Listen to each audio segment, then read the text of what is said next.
સુવિશાલ ગચ્છાધિપતિ જયઘોષ સુરીશ્વરજી મહારાજાએ અહીંયા બેસણા કરેલા છે એવો આ લબ્ધિ નિદાન જૈન સંઘ પુણ્યશાળી સંઘ છે। જે પણ ઈચ્છા વ્યક્ત કરીએ એ જ વર્ષે એ ઈચ્છા પરિપૂર્ણ થઈ જતી હોય છે।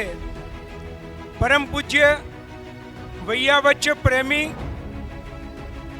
રાયગઢ જિલ્લા ઉદ્ધારક પરમ પૂજ્ય આચાર્ય ભગવંત દેવકીર્તિ સુરીશ્વરજી મહારાજા મુંબઈની અંદર કાંદિવલીમાં સાધુ સાધ્વી ભગવંતો માટે સ્થિર વાસની યોજના મૂકી અમદાવાદના ઘણા આચાર્ય ભગવંતોએ આચાર્ય ભગવંતને પ્રેરણા કરી કે છેક મુંબઈમાં સ્થિર વાસ કર્યું, સુરતની અંદર થઈ ગયું અને અમદાવાદની અંદર કરવાની ખૂબ જરૂરિયાત છે।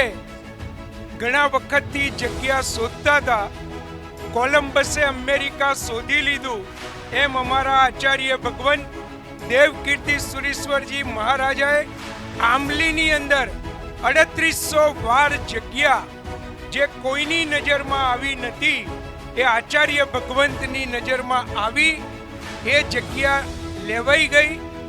એ જગ્યા ઉપર પ્લાનિંગ શરૂ કર્યું અને આચાર્ય ભગવંતે એ જ ગણતરીએ આંબલીની અંદર ચાતુર્માસની જે બોલાવી, હજી તો જે બોલાવી છે અને 5-10 દિવસની અંદર આનંદજી કલ્યાણજી પેઢીની અમારી મિટિંગ હતી।